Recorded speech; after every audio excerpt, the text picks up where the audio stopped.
criança, né? Tem que ter, né? Aí ele olha pra mim assim, ri, fala assim, Deus autoriza. Pode conversar com minha família, conversa com os meus amigos, eu falo por último porque eu estou muito doente. E aí eu, com sinal verde, fui em frente. E aí erro de novo no segundo dia. Eu faço o seguinte, eu não consegui entrar na casa do Chico, eu uso uma mentira, que eu não usaria hoje, para entrar no território proibido. Eu ligo para o filho adotivo dele, que catalogava a obra do Chico, e falo, olha, Vivaldo, eu sou um repórter lá do Rio de Janeiro, eu nem falei de onde eu era, e nem falei que era do Jornal do Brasil, não. Eu me identifiquei assim muito por alto e falei, eu estou fazendo um painel sobre espiritismo no Brasil e estou em Uberaba. Você me receberia para falar sobre a obra do seu pai? Ele vem, claro, vem aqui em casa. E ele morava no anexo, no quintal da casa do Chico. Eu me lembro estava me sentindo vitorioso, entrando no território proibido. Mesmo que eu não chegasse perto do Chico, eu estava lá na casa. Aí eu entro na casa dele e levo minhas perguntas todas, gravador, estou lá sentado no sofá com o Vivaldo. Quando eu ia começar a fazer as perguntas mais sobre a privacidade do Chico, hábitos, rotina, toca uma campainha. Aí o Vivaldo fala, olha, é meu pai, ele tem um interruptor do lado da cama, deve estar precisando da minha ajuda. Só um minuto. E isso não é exagero nenhum. Ele levantou, mal ele sumiu pela fresta da porta, a minha mão, que estava segurando a caneta, esquentou violentamente. Foi tão quente, era como se ela estivesse realmente pegando fogo. Eu taquei a caneta no sofá. O único impulso que eu tive, foi o primeiro que eu tive, foi correr para a porta. Eu corri, abri a porta correndo, fui para o quintal, noite fria em Uberaba, e fiquei sacudindo a mão de um lado para o outro. Ficava sacudindo a mão, assim, apavorado. O Vivaldo aparece na varanda e fala assim, parabéns, meu pai mandou dizer que seu livro vai ser um sucesso. E foi um vexame, né? Porque o Vivaldo não estava feliz, na verdade, e eu entrei, peguei meu material, falei, desculpe e tal, foi embora. Então eu falo que aqueles dois fenômenos, né, que eu já até batizei, que é das lágrimas inexplicáveis e da mão pegando fogo, eu acho que mostraram para aquele repórter cético que ele devia caminhar com muito mais cuidado e responsabilidade nesse território, porque eu não estava pisando numa redação de jornal, eu estava pisando no território do Chico Xavier, né? Então ali começou a minha investigação, né? E começou também a minha transformação, né? Então tem essas duas histórias que foram fortes.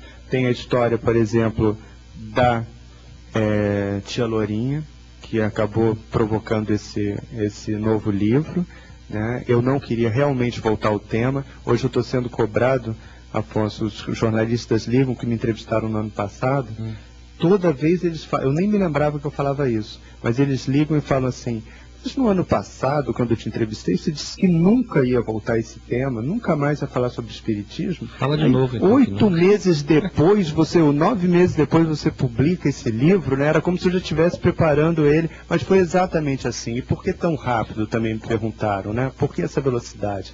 Porque o livro, ele é um diário. Eu conto no presente o que eu estou vendo, é como se o leitor estivesse do meu lado vendo junto comigo. Então, se eu estendesse demais, por mais um ano, esse livro ia ter 1000 páginas, porque o meu compromisso era não ficar descartando muita coisa, era tentar ser o mais fiel possível ao dia a dia da investigação. E quando eu encontro aquela médium, e quando eu e a mãe encontramos essa médium lá no galpão do Rio de Janeiro, a gente olha um para o outro e fala, olha, eu acho que a gente encontrou muito do que a gente estava procurando, na verdade, né? Então eu achei que era a hora de encerrar o livro. O que eu vou falar, assim, agora, resumindo, para depois abrir para perguntas, né, Afonso? Aconteceram outros fenômenos durante essa pesquisa. O que aconteceu? Aconteceu a tia Lourinha no início, aconteceu de eu voltar de Uberaba, muitas vezes muito tocado pelas histórias de perda mesmo, pelo convívio com essa mãe, com a Juracia, e também com outras famílias, e também muito, às vezes, desanimado por ver mensagens, na verdade, sendo supostamente psicografadas a partir de informações fornecidas ao médium pelas famílias. Porque o desespero é tão grande que o que se estabelece muitas vezes é quase que uma coautoria. É assim, o médium a mãe ou o pai, eles passam todas as informações necessárias para que o médium escreva uma carta para ela, né? É a vontade de acreditar. O Chico tinha uma frase mágica nessa relação com essas famílias, que era: o telefone só toca de lá para cá.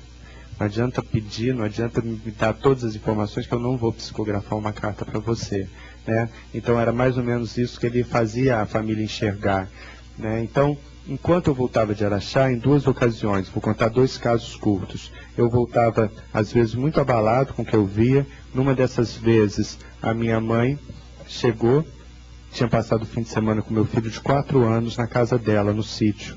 E ela falou: olha, aconteceu uma coisa muito estranha com o Antônio, e a minha mãe não é espírita.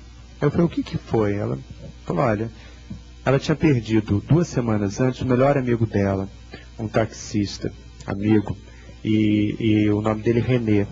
E o filho do Renê se chama Luiz Fernando, de 8 anos. E ela tinha almoçado numa pizzaria com o Renê logo antes dele morrer. E ela levou meu filho para essa mesma pizzaria para almoçar. E meu filho estava com o ioiô do Luiz Fernando, filho do Renê, na mão, sem saber quem é o Luiz Fernando, nem que o ioiô era do Luiz Fernando, não sabia nada. Aí estavam lá no restaurante, o Antônio de repente para, olha para o lado e fala assim: Luiz Fernando? Não, não tem nenhum Luiz Fernando aqui. A mesa para, aí ele continua, fala: não, quando a gente morre, o corpo vai para o cemitério, o espírito vai para o céu, vai para o espaço. E minha mãe pergunta, né, o que é isso, né? Eu no livro nem respondo, né? Eu termino o capítulo com o que é isso, né? A leitura espírita, na verdade, se a gente for uma leitura espírita dessa cena, é fácil você falar. O Renê teria aparecido ali e teria perguntado para o Antônio, que foi o único que conseguiu enxergar ele: você viu o Luiz Fernando? O Antônio falou: Luiz Fernando? Não tem nenhum Luiz Fernando aqui. Aí o Renê, com saudade do filho, preocupado, poderia ter falado assim: não, poderia ter explicado: não, eu morri, eu sou muito amiga da sua avó, mas eu estou preocupado com meu filho, com o Luiz Fernando. E o Antônio, então, falou: bom, se você morreu, o que você está fazendo aqui? Né? Você devia estar no espaço, né? E o curioso é que o Antônio, ele não tem nenhuma educação religiosa. Eu não converso com ele sobre espírito, sobre morte. Ele tem 4, é muito novo, eu não consigo ter esse tipo de conversa. Então ele trouxe essa informação de não sei onde, né? E essa história me chegou no momento em que eu estava quase decidido a abandonar o projeto, né? Então veio essa história. Depois, quando numa das voltas de Uberaba, eu estou também de novo decidido a abandonar o projeto, chega minha mãe de novo, mais uma vez ela. Aliás, minha mãe também, né, foi importante para a tia Lourinha. Agora que eu estou pensando tanto que minha mãe é decisiva no livro, né? Eu vou fazer uma dedicatória nova para ela. Eu fiz uma dedicatória que eu não falo tem? Que ela apareceu. Mãe, não, né? Aqui tem, mas eu autografei para ela e não falei disso, né? Ela apareceu 3 vezes, importantíssima no livro. Você não dedicou para sua mãe? Não. Você tem vergonha? Tem. Ah, não, tem ela aqui. Que sujo. E aí, então ela... Aí a outra história, ela vem com uma amiga que pouquissimamente ia lá em casa, na verdade, e essa amiga senta lá comigo e fala assim: você escreveu a biografia do Chico? Eu falei: escrevi. Aí ela falou: sabe que eu conheci o Chico também? Eu falo assim como se estivesse falando: sabe que eu fui à feira ontem? Era uma coisa assim.